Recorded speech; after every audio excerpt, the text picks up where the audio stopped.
त्वमेकं जगत्पालकं स्वप्रकाशम्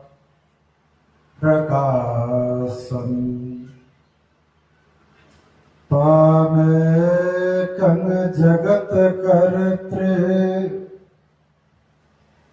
पात्रे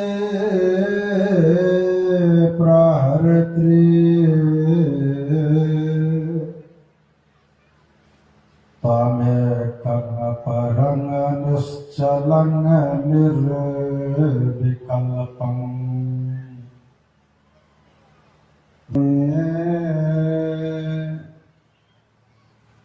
विश्वव्योम में व्याप्त हो रहा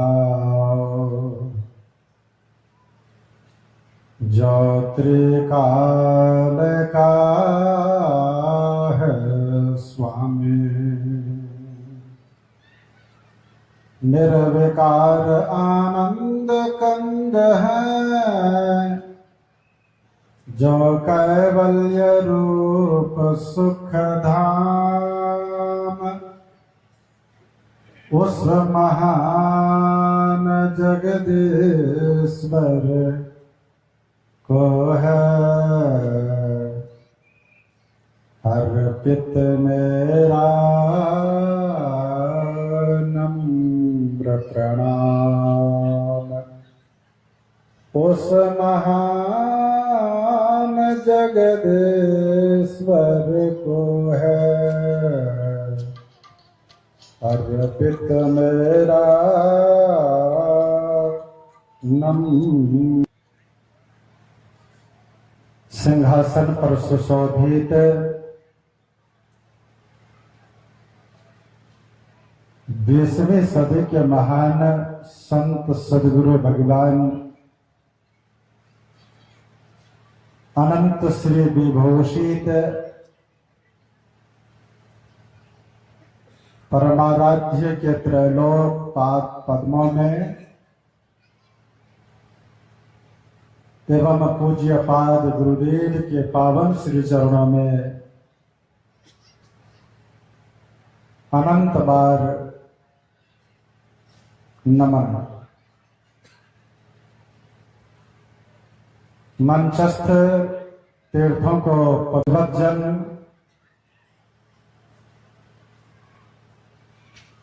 समिति के पदाधिकारीगण एवं करुणामयी बहनों, सबों के हृदयस्थ नारायण को अनंत बार नमन। हम लोग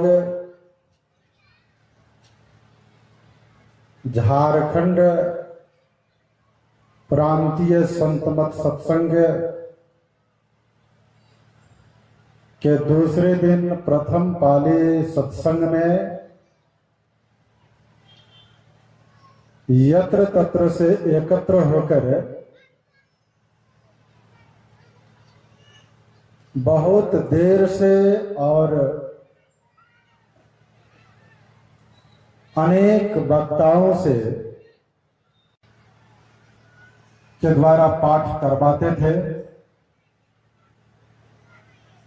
और उसी कड़ी में हमारे ब्रह्मलीन ब्रह्म ऋषि गुरुदेव सचिकांत स्वामी जी महाराज भी उन दिनों उन गुरुजनों के संग में रह करके करते थे खुद, और हम लोगों से भी करवाते थे। वेद के बारे में तो खूब बढ़िया से हम लोग सुन रहे थे। वेद भगवान की वाणी, उस वाणी को जब तक अपने अंदर जीवन में नहीं उतारेंगे तब तक हमारा आपका जीवन धन्य नहीं होगा।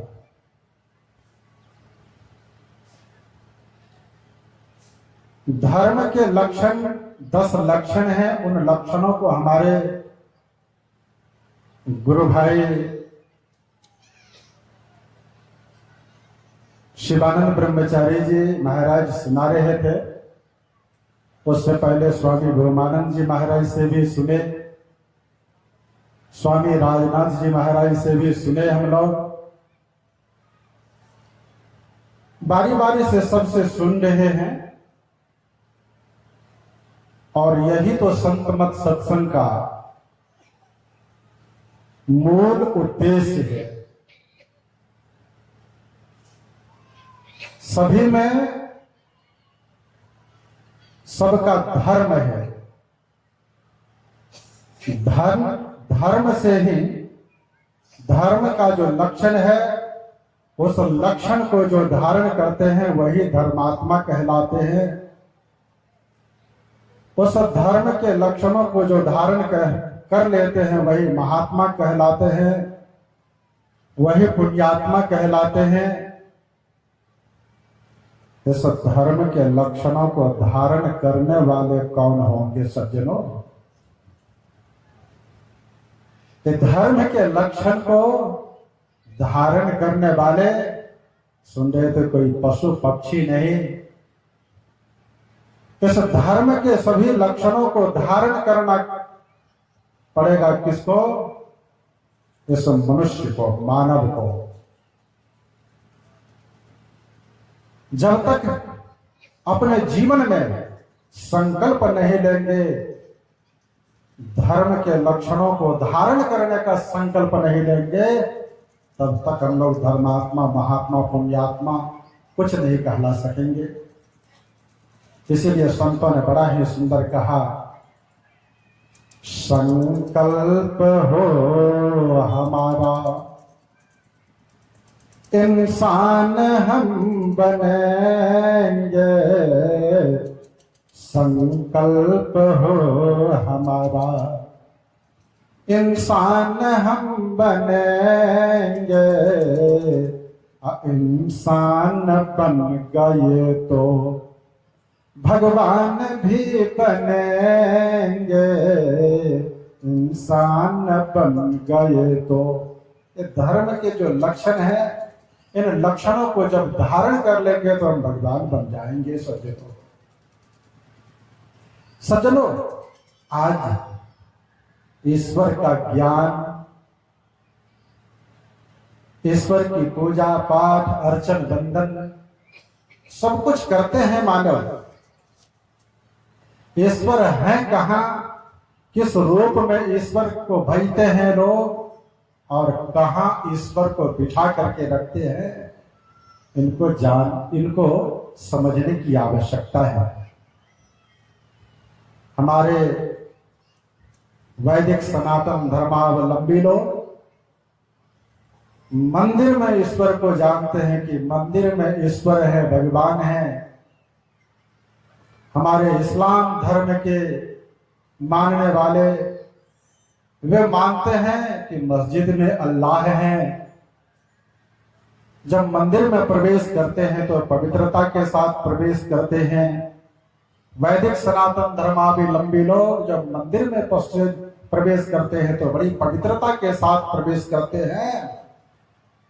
और गिरजाघर में जब प्रवेश करते हैं, वहां ऑलमाइटी गॉड है, वहां भी खूब बढ़िया से पवित्रता के साथ प्रवेश करते हैं।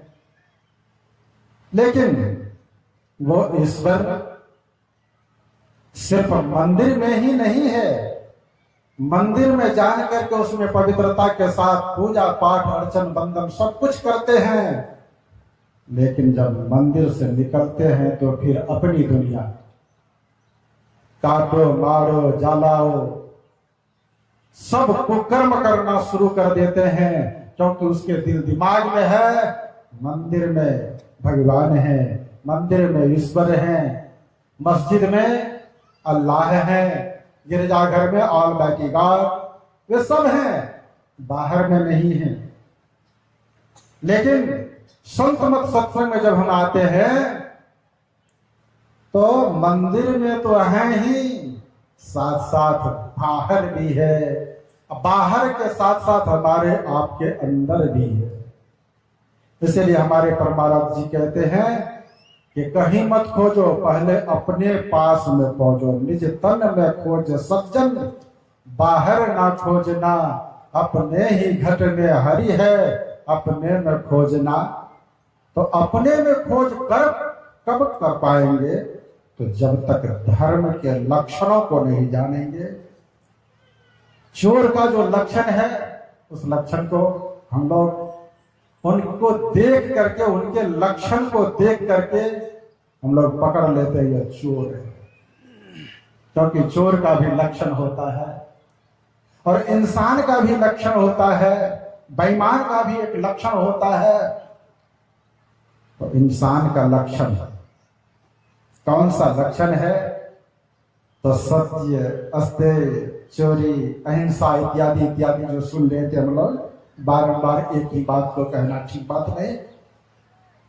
इन सब बातों पर जब हम ध्यान देते हुए चलेंगे, हमारे परमाराध्य जी कहते हैं सत्संग नित्य और ध्यान नित्य रहिए करत संलग्न हो। संलग्नता पूर्वक इन सब पर जब हम ध्यान देते चलेंगे, यह विधि कर्म है। कल हम लोग सुन रहे थे, गोस्वामी तुलसीदास जी महाराज कहते हैं विधि निषेध में कलिमल हरनी, अकर्म कथा रवि नंदिन बरनी। अपने जीवन में विधि और निषेध के साथ जब अपने जीवन को उतारेंगे, तब धर्म का जो वास्तविक लक्षण है उस पर हम चलना शुरू करेंगे। तब ईश्वर का ज्ञान होगा। ईश्वर का ज्ञान संत कबीर ने बड़ा ही सुंदर कहा उस ईश्वर के बारे में। रूप नहीं, रंग नहीं, उसका रूप भी नहीं है और रंग नहीं है, आकार प्रकार नहीं है। जैसे हमारा आपका रूप, रंग, आकार, प्रकार है, उसी तरह से हमारे आपके अंदर जो आत्मा है उसका रंग, रूप, आकार, प्रकार नहीं है। रूप नहीं, रंग नहीं, नहीं वर्ण छाया, निर्विकार, निर्गुण ही है तू ही रघुराया। मैं गुलाम, मैं गुलाम, मैं गुलाम तेरा, और तू ही मेरा सच्चा साईं, नाम लेऊ तेरा। सच्चा साईं कौन? ईश्वर, परमपिता, परमात्मा, जिसके भाव के इशारे से सब चल रहे हैं, सब कुछ हो रहा है। उस ईश्वर को जानने की आवश्यकता है। और आगे हम लोग सुन रहे थे यन मनसा न मनोते एनाहुर्मनोमतं तद ब्रह्मत्वं विद्धि नेदं यदिदमुपासते। उस ईश्वर को जानने के लिए इस जन्म में ही उस ब्रह्म को जानना होगा। तब तो ठीक है, नहीं तो बहुत बड़ी हानि होगी। इसका मतलब है बड़ी हानि जब है तो छोटी हानि भी होगी हमारे आपके जीवन में। सज्जनों, छोटी और बड़ी हानि क्या है? जैसे किसी व्यक्ति के घर में 1, 2, 3, 4, 5 चोर घुस करके सामान चुरा के ले जाए, और जब गृहपति जगे तो उस गृहपति के घर में एक भी सामान नहीं रहे। फिर भी मैं कहता हूं कि उस गृहपति के घर से सभी सामान चोर चुरा करके नहीं ले जा सकेंगे। वो ठाठ में जो खोस करके सुई रखे होंगे ना, सुई चुरा करके नहीं ले जा सकेंगे चोर। कहने का भाव, बहुत सामान ले गए हैं, लेकिन बहुत ऐसा सामान है जिसको चुरा करके नहीं ले जा सकेंगे चोर। ये थोड़ी हानि। और जब उस व्यक्ति के घर में आग लग जाए, व्यक्ति अचेत पड़ा हुआ रहे, तो क्या होगा? सावधानी हटी या दुर्घटना घटी। अगर आग लग जाए तो उस व्यक्ति के घर में एक भी सामान नहीं बचता है। इस व्यक्ति के घर में एक सामान नहीं बचता है, एक भी सामान। जो व्यक्ति सतर्क नहीं है, जो सावधान नहीं है, जो आलसी है, इसीलिए आया आलस्य ही मनुष्यानाम शरीरस्थो महान रिपो नास्त्युत मसुर बांधुर्यं कृत्वा नाग सीदते। सज्जनों, हमारे आपके जीवन में आलस्य सबसे बड़ा शत्रु है, और सबसे बड़ा पुरुषार्थ क्या है हमारे आपके जीवन में? वही तो है शुभ कर्म की ओर चलना, साधु संत महापुरुषों की वाणी पर तत्परता के साथ चलना, यही सबसे बड़ा पुरुषार्थ है। अगर इस ढंग से हम चलते हैं, अगर उस ब्रह्म को जान लेते हैं, उसका साक्षात्कार कर लेते हैं, उसमें एक में एक हो जाते हैं, तब हम एक में एक हो जाते हैं। हमारे सदगुरु महर्षि नहीं परमहंस जी महाराज कहते हैं, जानत तुम ही हो ही जाए। उस प्रभु को जान करके हम खुद वही हो जाते हैं। उदाहरण कितना सुंदर है। यथा नद्यः स्यन्दमानाः समुद्रस्थं गच्छन्ति नाम रूपे विहाय तथा विद्वान् नाम रूपादि मुक्तः परात् परम पुरुष मुपैति दिव्यम। जैसे नदी नाला का जल सागर में जाकर के सब सागर हो जाता है। बंधुओं, ठीक उसी प्रकार हम लोग नहीं चाहते हैं कि इस असार संसार के दुखों को भोगते रहें। हम लोग तो चाहते हैं कि हमारे आपके जीवन का जो ये दुख है, ये दुख हमारे आपके जीवन में जो है, ये बीच का जो दुख है ना, इस दुख का शेयर लोगों के बीच करते हैं बातचीत के क्रम में। लेकिन सबसे बड़ा जो दुख है, पुनरपि जननं पुनरपि मरणं पुनरपि जननी जठरे शयनम। यह पुनः पुनः इस संसार में आना और जाना, यही सबसे बड़ा दुख है। तो इससे छूटने के लिए एक ईश्वर का साक्षात्कार करने की आवश्यकता है। वो ईश्वर कहाँ है, कहाँ फिर नहीं है, तो बड़ा ही एक सूफी फकीर ने लिखा, जिधर देखता हूँ खुदा ही खुदा है, खुदा से नहीं चीज कोई जुदा है। जब अव्वल आखिर खुदा ही खुदा है, तो अब भी वही कौन इनसे जुदा है।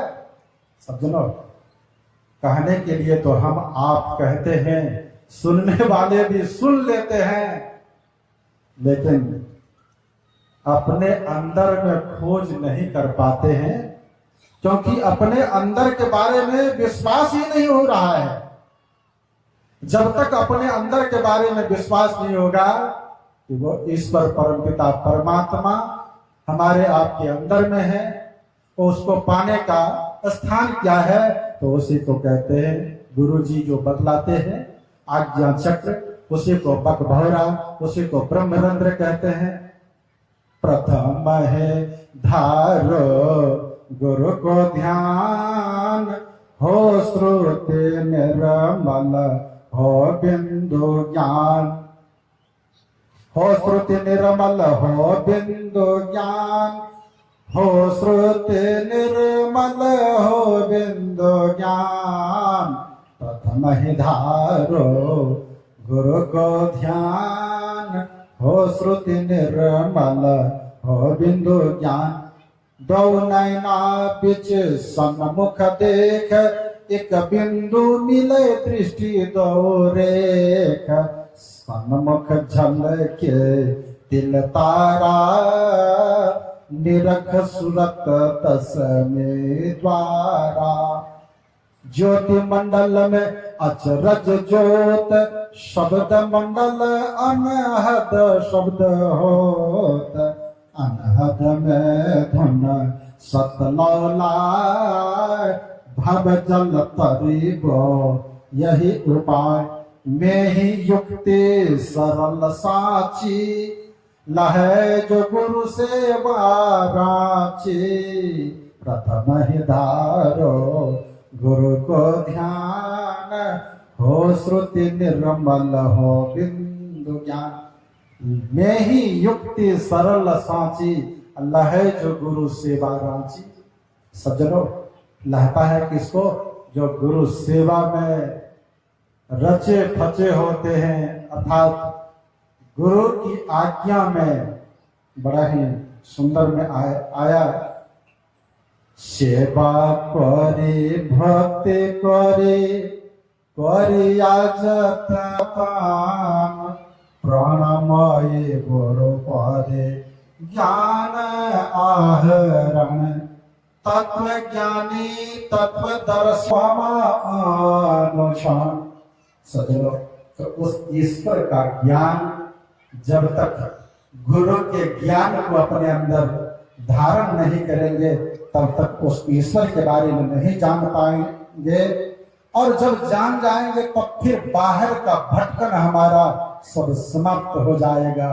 क्योंकि हमारे परमाराज जी कहते हैं, बाहर धर्मन बाल खेल जैसन, अभी अंदर धसु हो। संत कबीर अनन्य बड़ाते बड़ा छोटते छोटा, में ही ते सब देखा, सबके मध्य निरंतर साईं दृष्टि दृष्टि सो देखा, इत्यादि हम लोग सुन रहे थे।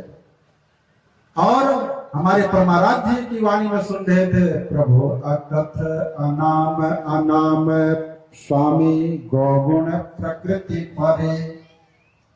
सज्जनों, वे प्रकृति से परे परमपिता परमात्मा है। उनके बारे में खूब मनोयोग पूर्वक उनको जानने के लिए सत्संग करना होगा।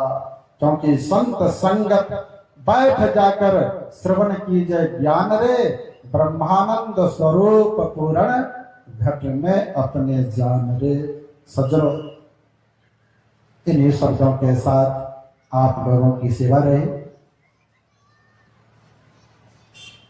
झारखंड प्रांतीय संत मत सत्संग का जो प्रथम ये अधिवेशन है, इस अधिवेशन के दूसरे पाली सत्संग कार्यक्रम में हम लोग उपस्थित होकर के सत्संग को श्रवण किए। यह सदगुरु महाराज का है कि संत मत का प्रचार हम क्या करेंगे? हम संत मत का प्रचार क्या करेंगे? संत मत सत्संग का प्रचार तो हमारे भाई बंधु, हमारे सत्संग प्रेमी गण किया करते हैं। वे अपने यहाँ कराते हैं, फिर वे अपने सगे संबंधियों की यहाँ कराते हैं, फिर वे अपने सगे संबंधियों की यहाँ कराते हैं। ऐसा परोपकार काम तो हमारे सत्संगी भाई बंधु गण किया करते हैं। तो सज्जनों, यहाँ पर आप लोग इस आयोजन को कराए हैं, बहुत ही आप लोग धन्यवाद के पात्र हैं। हमें तो पूर्ण विश्वास है कि इस कार्यक्रम को आप लोग ऐसा कार्यक्रम तो बहुत बार कराए होंगे।